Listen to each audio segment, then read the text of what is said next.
Saya mau ajak kita semua baca sama-sama di dalam Matius pasal 25 ayat 14 sampai 30. Saya karena panjang banget saya minta tolong kepada Joan untuk bacakan.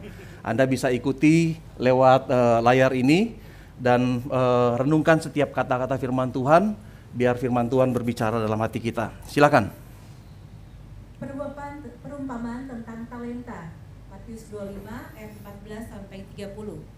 Sebab hal kerajaan sorga sama seperti seorang yang mau bepergian ke luar negeri, yang memanggil hamba-hambanya dan mempercayakan hartanya kepada mereka. Yang seorang diberikannya 5 talenta, yang seorang lagi 2, dan seorang lagi 1, masing-masing menurut kesanggupannya. Lalu ia berangkat. Segera pergilah hamba yang menerima 5 talenta itu. Ia menjalankan uang itu lalu beroleh laba 5 talenta. Hamba yang menerima 2 talenta itu pun berbuat demikian juga dan berlaba 2 talenta.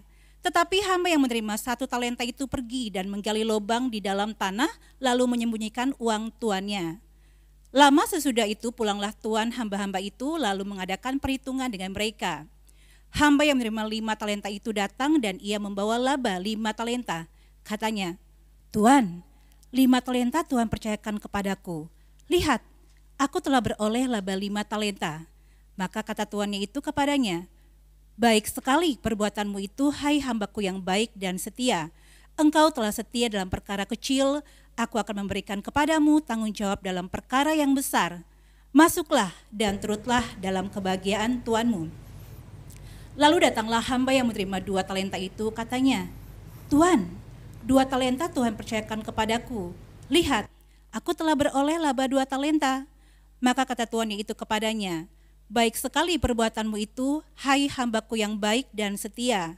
Engkau telah setia memikul tanggung jawab dalam perkara yang kecil. Aku akan memberikan kepadamu tanggung jawab dalam perkara yang besar. Masuklah dan turutlah dalam kebahagiaan tuanmu." Kini datanglah juga hamba yang menerima 1 talenta itu dan berkata, "Tuan, aku tahu bahwa Tuan adalah manusia yang kejam, yang menuai di tempat di mana Tuan tidak menabur, dan yang memungut dari tempat di mana Tuan tidak menanam. Karena itu aku takut dan pergi menyembunyikan harta talenta Tuan itu di dalam tanah ini. Terimalah kepunyaan Tuan." Maka jawab tuannya itu, "Hai kamu hamba yang jahat dan malas. Jadi kamu sudah tahu bahwa aku menuai di tempat di mana aku tidak menabur dan memungut dari tempat di mana aku tidak menanam. Karena itu sudahlah seharusnya uangku itu kau berikan kepada orang yang menjalankan uang, supaya sekembaliku aku menerimanya serta dengan bunganya.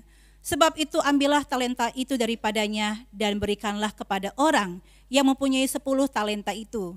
Karena setiap orang yang mempunyai kepadanya akan diberi sehingga ia berkelimpahan. Tetapi siapa yang tidak mempunyai apapun juga yang ada padanya akan diambil daripadanya. Dan campakkanlah hamba yang tidak berguna itu ke dalam kegelapan yang paling gelap. Di sanalah akan terdapat ratap dan kertak gigi."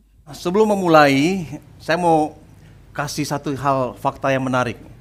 Tahukah Anda kalau 3 tahun yang lalu Anda menginvestasikan 10 juta rupiah, ini 10 juta rupiah, ke beberapa saham ini, Anda akan dapat return atau akan dapat penghasilan, duit Anda akan berubah, saudara. Kalau 3 tahun yang lalu, tahun 2019, Anda menanam modal di stoknya Apple, 10 juta itu sekarang ini nilainya akan menjadi 30 juta.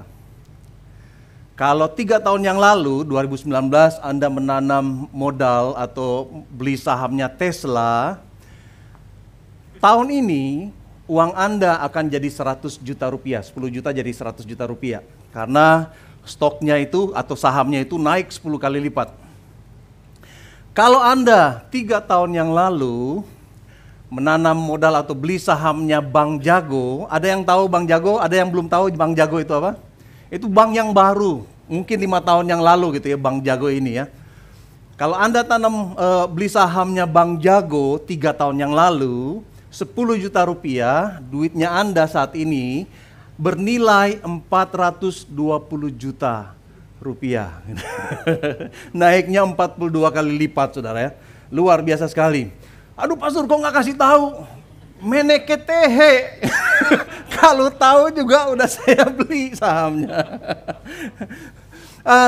Saudara, saya nggak lagi menganjurkan Anda untuk mulai berinvestasi di saham, saudara, apalagi tanpa pengetahuan yang baik dan dengan kondisi ekonomi yang sangat tidak menentu tahun ini dan tahun depan.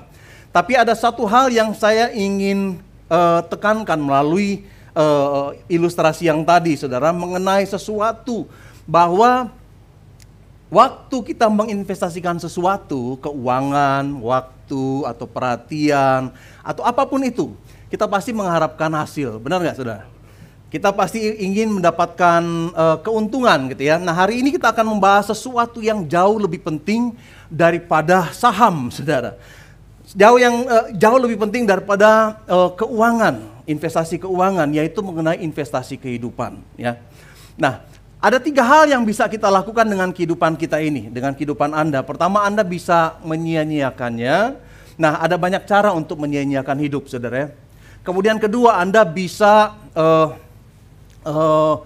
menggunakan atau menghabiskan kehidupan Anda, gitu ya, menghabiskan kehidupan Anda dengan berbagai cara, yaitu dengan menyibukkan diri, saudara ya. Nonton atau kemudian main game, media sosial dan lain-lain, saudara. Itu cara untuk menghabiskannya, melakukan sesuatu untuk menyibukkan diri. Atau saudara, ketiga, Anda bisa menginvestasikannya, saudara. Menginvestasikan kehidupan ini dan waktu Anda dan segala sesuatu yang Anda miliki, sehingga saudara ada returnnya, saudara ya. Nah, menginvestasikan hidup artinya, saudara, melakukan sesuatu yang berdampak kepada kekekalan. Melakukan sesuatu yang berdampak kepada kehidupan kekal di sorga. Atau melakukan sesuatu yang berdampak kepada anak cucu kita, saudara. Kepada masa depan kita. Nah, Alkitab beberapa kali menekankan bahwa kita ada dalam bumi ini, Anda lahir di bumi ini untuk berkontribusi, saudara, untuk melakukan sesuatu. Anda harus melakukan dan menggunakan waktu Anda, menggunakan talenta Anda, menggunakan segenap kemampuan untuk bisa melayani Tuhan, saudara. Bagaimana caranya kita melayani Tuhan? Saudara, Tuhan gak butuh orang untuk menyediakan kopi buat dia setiap pagi. Tuhan gak butuh orang yang membantu dia. Tuhan gak butuh orang yang bisa cuciin mobilnya. Tuhan gak butuh orang yang bisa sopirin dia. Tuhan gak butuh, saudara, karena di sorga malaikat-malaikat yang jutaan itu melayani dia siang dan malam. Kalau gitu bagaimana caranya kita melayani Tuhan? Kita, saudara, Anda dan saya melayani Tuhan melalui melayani hal-hal yang bernilai dan hal-hal yang berharga bagi Tuhan. Apa itu yang bernilai dan yang berharga bagi Tuhan? Kita tahu bersama-sama Yohanes 3 ayat 16. Karena begitu besar kasih Allah akan dunia ini. Dunia ini apa, saudara? Bukan minyak buminya, bukan hal-hal yang lain. Tapi dunia ini bicara tentang manusia. Bagi Allah, manusia itu adalah sesuatu yang sangat berharga. Makanya Yesus mati bagi manusia. Yesus mati bagi semua orang di bumi ini. Bukan cuma Anda dan saya, saudara. Tetapi juga orang-orang yang lain. Orang-orang yang belum mengenal Kristus sekalipun. Itu mereka sangat berharga bagi Tuhan. Kita pikir siapa gitu ya. Misalnya Taliban sekalipun misalnya ya. Atau orang yang ada di kutub utara sekalipun, mereka semua berharga bagi Tuhan. Mereka semua adalah sesuatu yang sangat bernilai bagi Tuhan. Kita melayani Tuhan dengan cara melayani orang-orang yang diperhatikan oleh Tuhan, orang-orang yang sangat dikasih oleh Tuhan, saudara. Itu caranya gitu. Nah, itu yang disebut pelayanan, itu yang disebut ministry. Itu sebabnya, saudara, Allah memberikan kepada kita shape. Allah memberikan kepada kita karunia yang berbeda-beda supaya kita menggunakan itu untuk melayani, saudara. Anda bisa dan saya bisa menggunakan itu untuk bisa melayani orang-orang yang dikasih oleh Tuhan. Pelayanan bukan hanya tugas pendeta, saudara, tapi pelayanan adalah tugas setiap orang percaya. Semua orang yang mengenal Dia, saudara, harus melakukan pelayanan kepada Tuhan melalui melayani orang-orang yang berharga di hadapan Tuhan. Nah, dalam Matius pasal 25 tadi kita baca ya, Matius pasal 25 ayat 14 sampai 30, Yesus berkata, "Satu saat nanti Dia akan datang dan meminta hasilnya. Yesus sudah menginvestasikan sesuatu, shape kepada kita. Dan pada satu saat nanti dia akan datang dan minta, oke, saya sudah memberikan kepada Anda, investasikan sesuatu kepada Anda, saya minta returnnya. Saya minta hasilnya bagaimana. Hasil dari investasi modal yang sudah Tuhan tanam dan berikan kepada kita. Apa itu? Waktu, talenta, kemampuan, kesempatan yang Tuhan sudah berikan kepada saudara dan saya. Nah, pokoknya semua hal ya yang Tuhan sudah berikan kepada Anda dan saya. Nah, firman Tuhan hari ini kita akan belajar mengenai prinsip-prinsip investasi kehidupan. Ya, prinsip-prinsip investasi kehidupan. Ada 7 prinsip investasi kehidupan. Jadi saya nggak akan bahas hari ini 7, tapi saya mau bagi 2. Makanya judul kita pada hari ini yaitu bagaimana kita investasi Tuhan dalam kehidupan kita, seri yang pertama, ya, bagian yang pertama. Minggu depan kita akan bahas mengenai bagian yang kedua. Pertama, saudara, prinsip investasi kehidupan yang Tuhan berikan kepada kita, yaitu kita harus mengerti tentang prinsip kepemilikan. Coba katakan sama-sama, prinsip kepemilikan. Nah, semua yang engkau miliki, semua yang ada padamu dan dipercayakan Tuhan kepadamu, itu milik Tuhan, saudara. Coba pegang dompet Anda, nah itu milik Tuhan, saudara. Coba pegang baju Anda, itu milik Tuhan. Kalau Anda punya mobil di rumah, itu milik Tuhan, saudara. Karena kita lahir dalam dunia ini telanjang, nggak bawa apa-apa, saudara. Kita juga pulang telanjang, nggak bawa apa-apa. Semua yang ada dalam dunia ini itu adalah titipan Tuhan di dalam kehidupan Anda, saudara. Itu semua milik Tuhan. Jadi kita nggak boleh sombong. Allah yang menciptakan segala sesuatu, Dia adalah pemilik segala sesuatu. Dan segala sesuatu yang Anda miliki saat ini, yang Anda ada dalam kehidupan Anda saat ini, itu cuma pinjaman Tuhan buat Anda. Amin. Coba lihat di dalam Matius pasal 25 ayat 14 tadi ya. Sebab kerajaan sorga sama seperti seorang yang mau bepergian ke luar negeri yang memanggil hamba-hambanya dan mempercayakan hartanya kepada mereka. Mempercayakan hartanya kepada mereka. Tuhan mempercayakan hartanya, miliknya kepada kita semua di tempat ini, saudara. Tuhan memberikan kepada kita, alam ciptakan manusia untuk mengelola miliknya Dia. Saudara mungkin ingat ya kejadian waktu Tuhan menciptakan Adam dan Hawa. Tuhan berikan mandat kepada mereka untuk menguasai bumi dan mengusahakannya, saudara. Karena apa? Karena itu bukan miliknya Adam dan Hawa. Itu bukan milik saudara dan saya, tapi itu milik Tuhan yang dipercayakan kepada kita.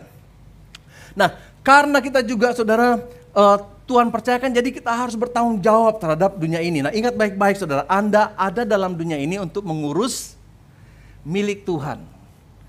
Anda ada dalam dunia ini untuk mengurus milik Tuhan. Satu saat nanti Dia akan datang, kemudian Dia akan minta pertanggungjawaban kepada kita.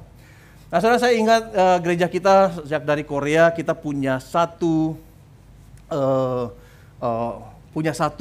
motto gitu ya, satu budaya lah mungkin saya katakan ya, yaitu kalau kita dikasih pinjam mobil sama orang lain, atau kita dikasih pinjam rumah untuk atau fasilitas untuk bikin doa atau retreat, saudara, setiap kali selesai acara kita, saudara, gereja akan bersihkan tempat itu sampai sangat bersih. Bahkan targetnya kita lebih bersih daripada sebelum kita datang ke sana, saudara. Dan selalu waktu kita pulang dari sana, kita tinggalkan tempat itu dengan keadaan yang lebih bersih dan sangat bersih, dan mereka sangat menghargai gitu, apa yang dilakukan oleh gereja Galilea pada waktu itu. Setelah selesai pasti akan lebih bersih, lebih rapi, lebih baik, saudara, daripada sebelum kita datang. Kenapa, saudara? Karena inilah prinsip tanggung jawab dan etika sebagai peminjam. Kita cuma pinjam, jangan sampai Anda pinjam mobil, kemudian balikin bensinnya udah tinggal semperampat gitu ya, kemudian karpetnya penuh dengan lumpur dan lain sebagainya. Saudara, kita harus beretika dan kita harus punya budaya untuk boleh melakukan yang terbaik terhadap sesuatu yang dipinjamkan kepada kita, saudara. Kalau pinjam duit juga sama seperti itu, saudara. Balikin lebih dikit lah gitu ya, balikin lebih dikit. Nah, kita diizinkan Tuhan untuk pakai, saudara ya. Kita diizinkan Tuhan untuk memanfaatkannya karena kita cuma dipinjamkan oleh Tuhan. Pada waktu kita menyadari bahwa apa yang kita miliki, waktu Anda menyadari bahwa semua yang Anda miliki itu bukan milik Anda, akan ada damai sejahtera, saudara. akan ada perubahan yang luar biasa dalam diri Anda. Damai sejahtera akan berubah, akan bertambah secara signifikan. Kenapa? Karena bukan milik kita gitu ya, bukan milik Anda. Anda nggak mungkin uring-uringan pada waktu tanaman tetangga di depan rumah kering. Anda pasti nggak akan kepikiran, tanamannya juga kering, udah lupa disiram. Kenapa? Karena itu bukan milik Anda, itu milik tetangga, saudara. Anda pasti nggak akan stres pada waktu sepeda motor tetangga pajaknya udah mau habis. Anda pasti nggak akan stres, karena apa? Karena itu bukan milik Anda. Anda juga pasti nggak akan uring-uringan ketika ban mobil tetangga Anda kempes. Kenapa? Karena itu bukan milik Anda. Seperti itu juga waktu kita menyadari bahwa segala sesuatu yang kita miliki bukan punya kita, tapi dipinjamkan Tuhan. Maka segala sesuatu yang terjadi, kita akan lebih less stress gitu ya, akan lebih stresnya kita akan lebih berkurang karena kita tahu bahwa itu adalah milik Tuhan. Nah, nggak mungkin kita stres, tapi mungkin kita prihatin dengan hal-hal yang saya katakan tadi, karena bukan milik kita. Kita harus mempergunakan segala sesuatu yang Tuhan pinjamkan dengan baik. Itu prinsip yang pertama, prinsip kepemilikan. Kita lihat prinsip yang kedua gitu ya, yaitu prinsip peruntukan. Katakan sama-sama prinsip peruntukan. Allah memberikan talenta kepada Anda dan saya untuk dilipat gandakan, saudara ya. Kata talenta ini berasal dari Alkitab loh, saudara ya. American Got Talent, Indonesian Got Talent. Talent itu atau talenta itu adalah bahasa atau istilahnya Alkitab. Itu kalau kita, saya hitung-hitung gitu ya. Satu talenta kalau di Alkitab Anda, di buku Alkitab Anda, di halaman paling terakhir ada kitab yang jarang dibaca oleh orang Kristen, yaitu apa? Kamus Alkitab. Di Kamus Alkitab ini, di situ ada tertulis talenta itu apa? Talenta kalau Anda baca di Kamus Alkitab yaitu suatu ukuran 3.000 shikal atau kira-kira 34 kilogram atau nilainya sama seperti 6.000 dinar, saudara. Jangan pikir 6.000 dinar sedikit, enggak saudara. 1 dinar itu menurut Alkitab, saudara, di dalam Matius pasal 20 ayat 2, Matius 20 ayat 2, 1 dinar itu sama seperti upah 1 hari, saudara. 6.000 dinar berarti upah 1 hari kali 6.000, upah 6.000 hari. Kalau upah minimum di Jakarta ini kira-kira 150, katanya sekarang naik jadi 170 sekian gitu ya, tapi supaya gampang hitungnya 150.000 rupiah per hari misalnya. Ini upah minimum ya, upah minimum. Jadi saudara, kalau 6.000 dinar artinya jumlahnya, nilainya yaitu sama seperti 900 juta. 150.000 kali 6.000 dinar, itu 900 juta saudara. Gede enggak saudara? Gede banget, hampir 1 M. Talenta itu seperti itu. Anda bayangkan 3 orang ini diberikan oleh Tuhan. Oleh bosnya, ada yang 5 talenta, 5 kali 6.000 kali 150.000 kalau diduitkan ke Indonesia gitu ya. Ada yang 2 talenta, ada yang dikasih 1 talenta. Nah, setiap talenta yang Tuhan berikan kepada Anda itu sangat bernilai. Itu yang perumpamaan ini, yang Yesus katakan ini berusaha menjelaskan bahwa apa yang Tuhan berikan kepada Anda, talenta Anda itu sangat-sangat bernilai. Jangan pikir talenta Anda nggak ada gunanya, enggak saudara. Semua bernilai. Jadi talenta itu adalah kemampuan yang Tuhan berikan kepada Anda dan saya untuk diinvestasikan. Ada kemampuan-kemampuan yang natural buat kita gitu ya. Misalnya ada kemampuan orang-orang yang punya kemampuan musik ya. Ada orang-orang yang nggak punya kemampuan musik, biarpun mau belajar, mau les, mau kursus dan lain sebagainya, nggak bisa dengan orang-orang dibandingkan dengan orang-orang yang punya talenta di bidang itu. Ada orang yang punya talenta bisnis gitu ya, segala sesuatu yang dikerjakan bisa menghasilkan cuan gitu ya.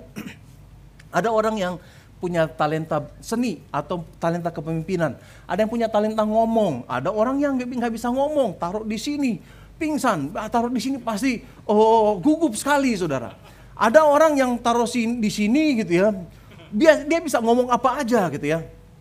Ada orang yang mekanik, ngerti mekanik. Kalau Anda beli sesuatu dari IKEA gitu ya, lemari masih dalam bentuk dus kecil gitu ya, kalau kasih ke mereka di dalam waktu 1 jam udah jadi lemarinya.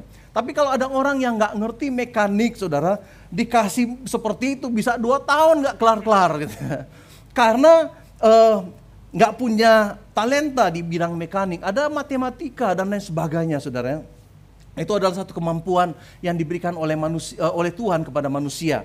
Nah, menurut survei katanya gitu ya, rata-rata manusia itu punya kira-kira 600 sampai 800 kemampuan atau talenta, saudara, atau ability, saudara ya. Kita udah belajar waktu itu selama seri khotbah Hero Factory. Nah, lalu ada beberapa fakta yang menarik yang kita bisa lihat gitu ya. Talenta itu diberikan bukan cuma kepada orang Kristen, kepada semua orang. Tuhan berikan talenta itu kepada semua orang ya. Dan bukan Anda yang memilih talenta Anda, saudara. Anda nggak bisa memilih talenta Anda. Coba kita lihat ayat firman Tuhan berikut ini ya. Yang seorang diberikan 5 talenta, yang seorang lagi diberikan 2 talenta, dan yang seorang lagi diberikan 1. Masing-masing menurut apa, saudara? Kesanggupannya. Kesanggupan ini bicara juga dengan sebagai kemampuan sesuai dengan ability-nya dia. Tuhan memberikan kepada setiap kita masing-masing sesuai dengan kemampuannya. Jadi jangan iri, saudara, kepada orang lain. Jangan bersungut-sungut karena orang lain punya talenta besar. Karena setiap talenta semakin besar diberikan, semakin besar juga tanggung jawab yang dituntut oleh Tuhan dari mereka. Masing-masing menurut kesanggupan dan ability gitu ya, kemampuan gitu ya. Nah, bukan karena yang dapat 5 itu bukan karena kehebatan dia, saudara. Yang dapat 5 itu bukan karena dia pantas menerimanya. Yang dapat 5 itu bukan karena usaha kerasnya dia, tetapi benar-benar anugerah. Jadi Anda yang punya talenta yang banyak, jangan sombong. Coba katakan kiri kanan, jangan sombong. Semua itu pemberian Tuhan, hanya anugerah semata-mata. Coba kita baca dalam Roma ya. Demikian kita mempunyai karunia yang berlain-lainan, kata firman Tuhan. Menurut apa, saudara? Kasih karunia yang dianugerahkan kepada kita. Jadi semua yang diberikan dan Anda miliki, semua talenta dan kemampuan memimpin, kemampuan mengajar, kemampuan untuk berhitung, untuk kalau hitung-hitungan, pokoknya untuk ngitung duit gitu, bendahara gitu ya. Itu semua adalah satu anugerah yang Tuhan berikan, kasih karunia yang dianugerahkan kepada kita. Gak boleh ada satu orang pun yang sombong, tetapi harus dengan rendah hati mengembangkan setiap talenta yang Tuhan berikan. Lagian saudara, semakin besar talenta yang Tuhan berikan kepada Anda, Tuhan akan tuntut lebih besar lagi, saudara. Tuhan akan tuntut lebih banyak lagi dari Anda. Mungkin Anda katakan, Pastor, saya gak punya kemampuan apa-apa. Gak mungkin, saudara. Nggak mungkin Anda nggak punya kemampuan apa-apa, saudara. Mungkin belum ketemu aja, saudara. Tapi setiap orang punya kemampuan. Setiap orang punya kesanggupan. Setiap orang punya potensi untuk melakukan sesuatu lebih baik daripada orang yang lain. Nah, bagaimana cara menemukannya? Bagaimana cara menemukan ability kita? Bagaimana menemukan shape-nya kita? Bagaimana menemukan bakatnya kita? Anda bisa ikuti khotbah dari Pastor Edward beberapa 4 minggu yang lalu mengenai bakat menjadi berkat. Coba ikuti lagi videonya gitu ya, firman Tuhannya. Lihat lagi firman Tuhannya. Nah, kita akan lihat di prinsip yang ketiga, yaitu prinsip pertanggungjawaban, saudara. Allah mau kita menggunakan setiap talenta kita dengan penuh tanggung jawab. Allah mau Anda dan saya menggunakan talenta kita dengan semaksimal mungkin. Karena talenta itu adalah investasi yang Tuhan berikan dan tanam dalam diri Anda. Dan Dia ingin hasilnya. Nah, di sini tanggung jawabnya ini yang paling penting. Tuhan memberikan talenta kepada Anda dan Tuhan ingin ada hasilnya dari talenta yang Tuhan sudah berikan kepada kita.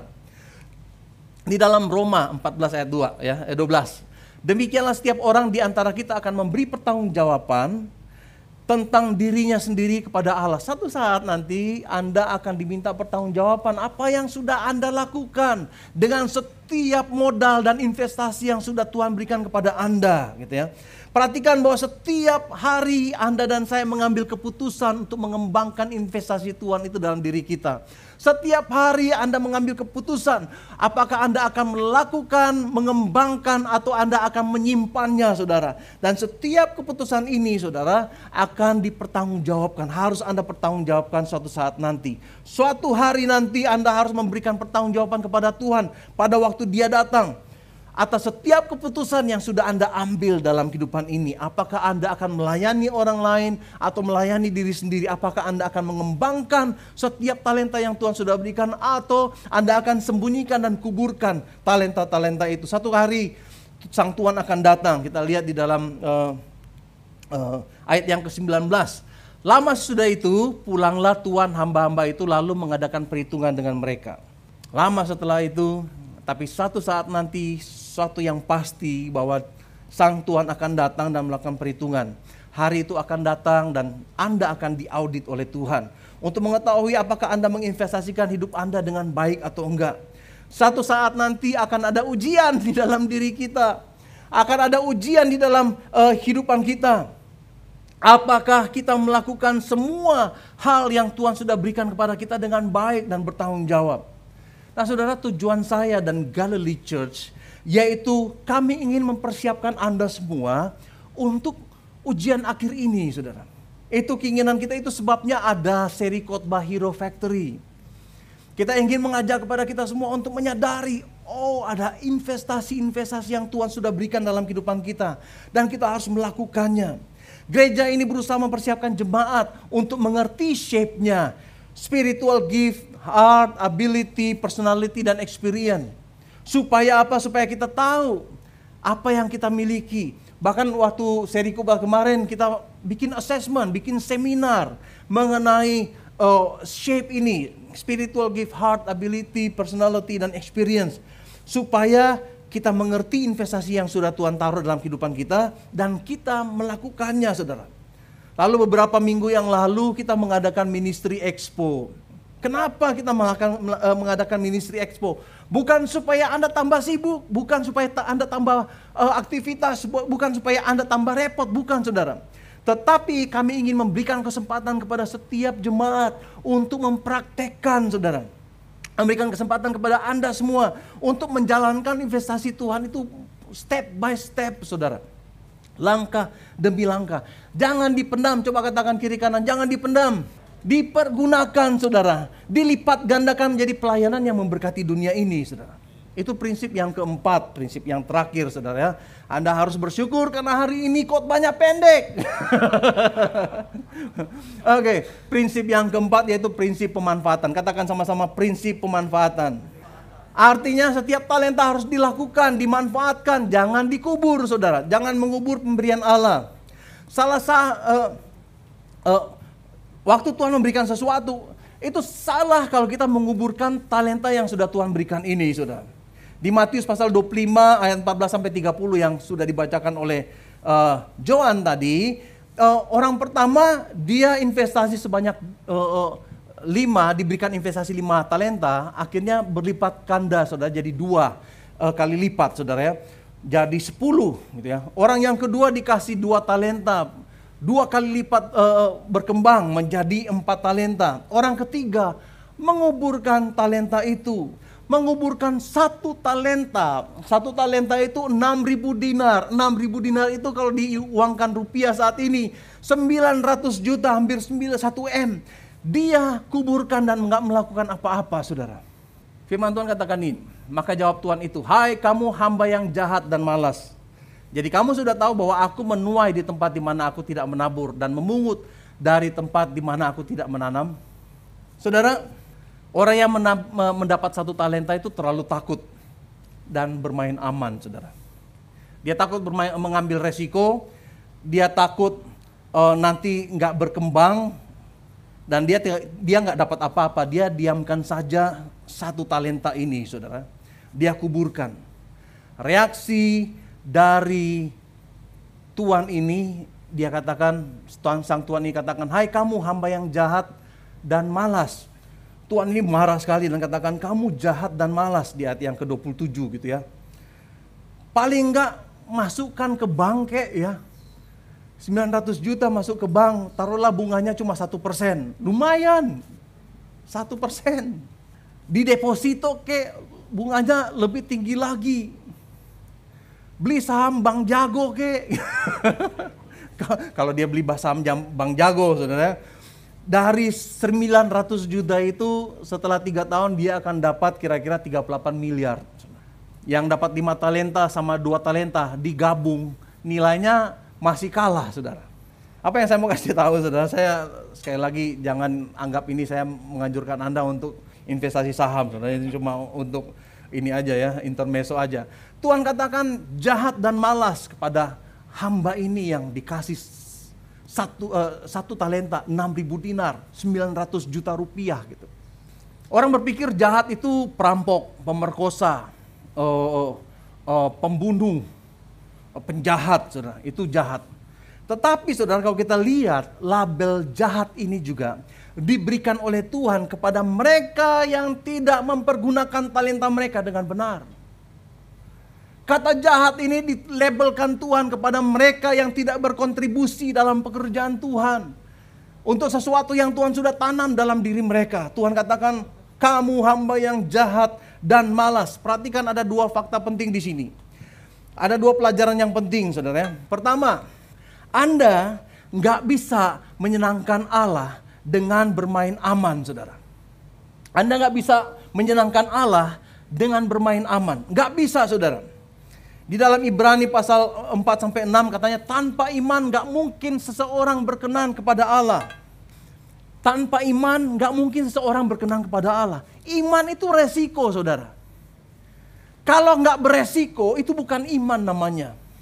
Waktu Anda beriman kepada sesuatu, Anda punya sesuatu yang Anda pertaruhkan, saudara. Itu resiko. Dan itu menyenangkan hati Tuhan pada waktu kita mengambil resiko. Daripada kita menguburkannya, saudara. Iman adalah satu tindakan yang beresiko. Kedua, saudara, Allah lebih suka, kita baca sama-sama, 1, 2, 3. Allah lebih suka Anda mencoba dan gagal, bahkan terjerembab karena berusaha melayani Dia, daripada tidak melakukan apa-apa. Tuhan kehilangan investasi, misalnya kehilangan 1 talenta karena dia berusaha sekali, pandemi. Lebih baik seperti itu daripada nggak melakukan apa-apa.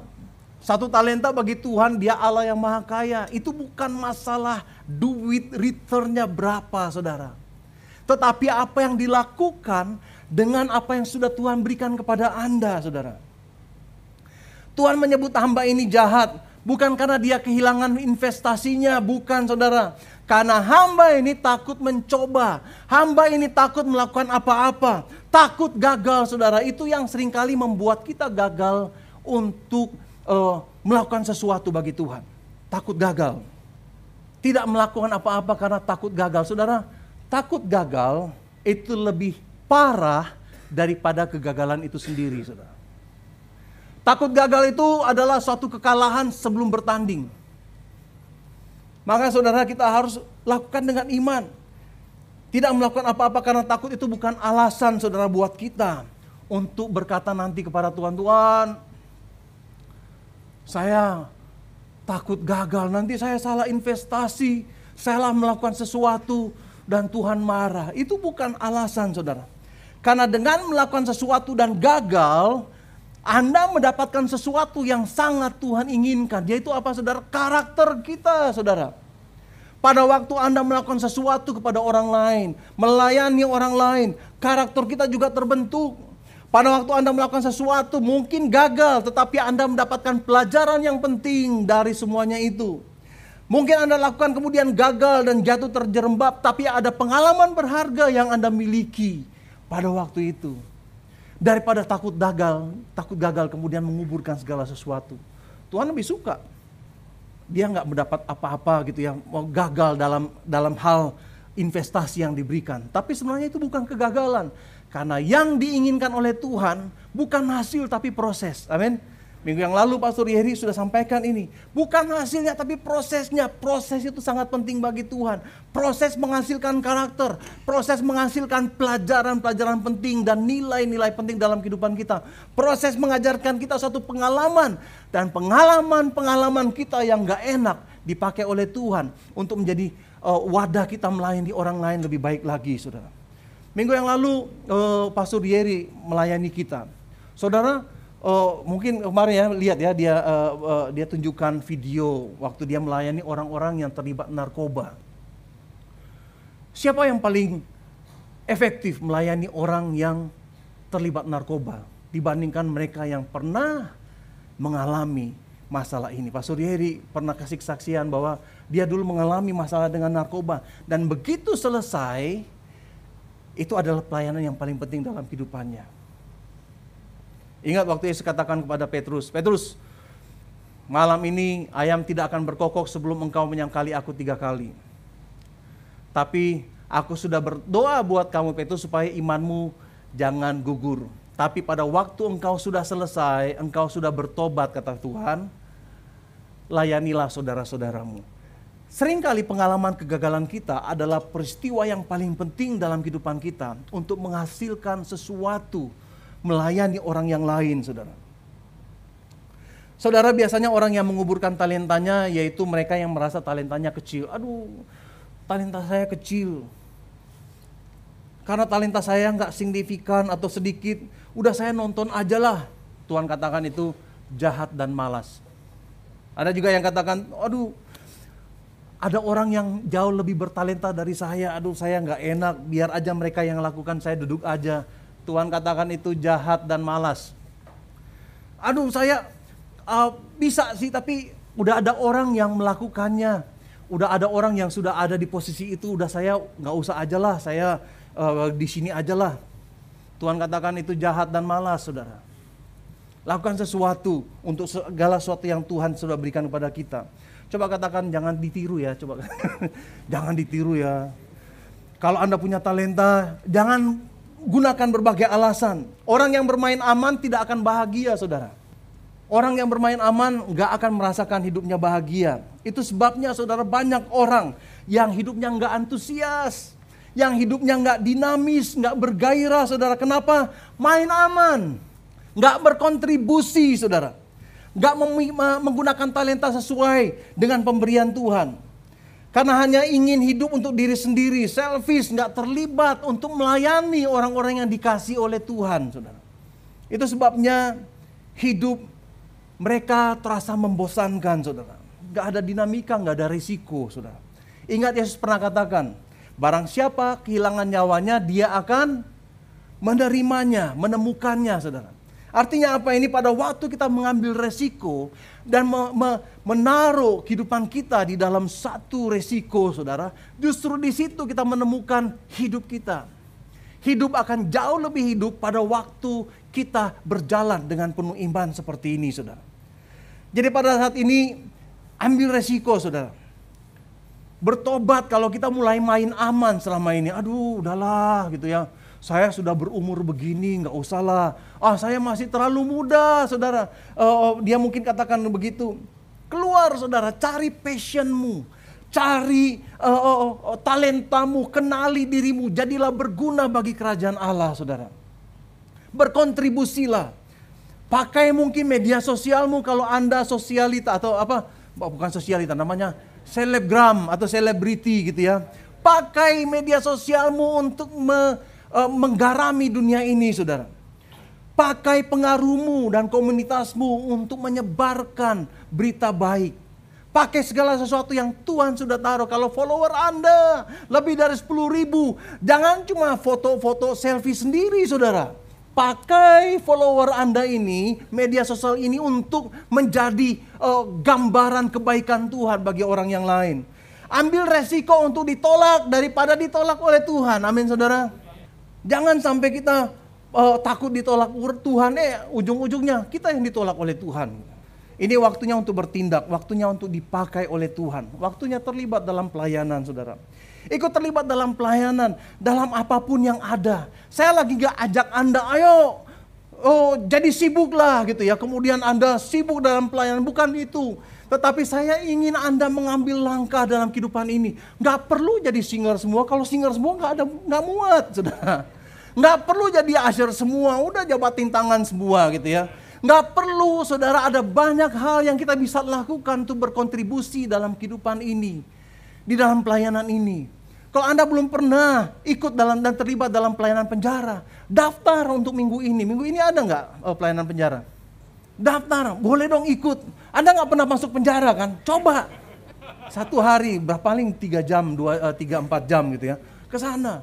Anda rasakan bagaimana waktu kehadiran Anda menjadi berkat bagi mereka yang waktu ini, saat-saat seperti ini, mengalami masalah dalam kehidupan mereka. Itu proses yang sedang mereka alami. Dan Anda menjadi bagian di dalam proses pemulihan mereka, saudara.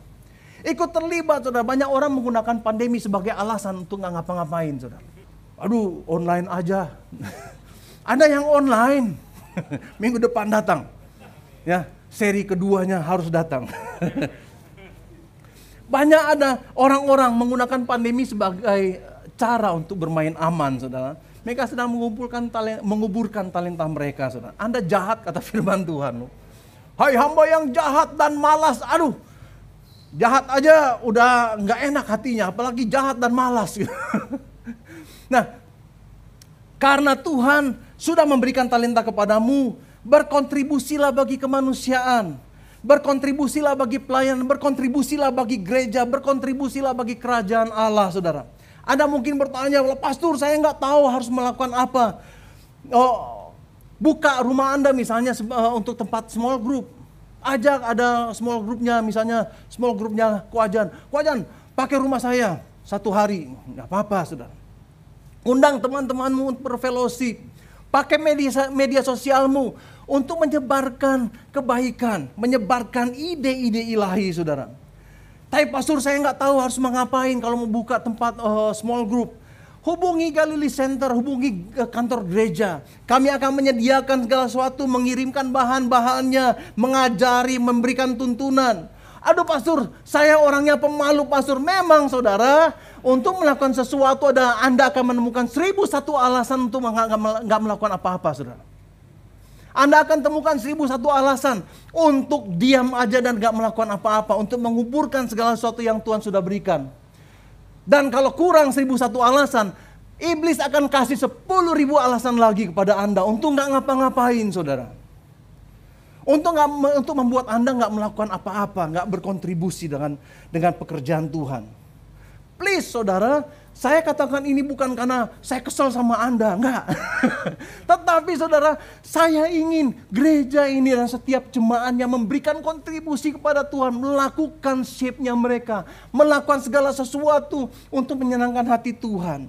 Ambil resiko saudara. Kembangkan apa yang Tuhan sudah investasikan dalam kehidupanmu. Jangan malu, emang pertama malu saudara. Kedua kali dan ketiga kali udah mati rasa. Dulu pertama saudara, saya ingat waktu SMP sudah di pemuda, ibadah pemuda, saya dibilang sama ketua pemuda, Fernando, 2 minggu lagi kamu khotbah ya. Saya hitung-hitung 2 minggu lagi. Oh, waktu minggu itu sedikit orang yang datang. Gak apa-apa saya bilang. Sedikit orang yang datang. Saya ingat kemudian saya minta mama saya, minta bahan khotbah, dikasih sama mama saya. Hari hanya waktu mau khotbah, saya pikir cuma 6 orang, 7 orang, ulang tahun yang tuan rumah. Ulang tahun. Yang datang jauh lebih banyak daripada biasa, saudara. Saya lupa siapa yang saya katakan, karena udah gugup. Doa aja nggak bisa tutup mata, saudara. Itu doa begini, tutup mata begini, itu mata buka-buka sendiri gitu. Karena gemeter, kakinya gemeter, pelupuk mata juga begini-begini, buka tutup, saudara. Tapi itu awalnya. Saya bilang, aduh saya nggak bisa khotbah setelah itu. Terus sekarang saudara, saya dipanggil Tuhan untuk melayani, menyampaikan kebenaran firman Tuhan. Ambil resiko saudara, ambil resiko. Segala sesuatu dimulai dari nol, nggak ada yang langsung mulai 1000 saudara.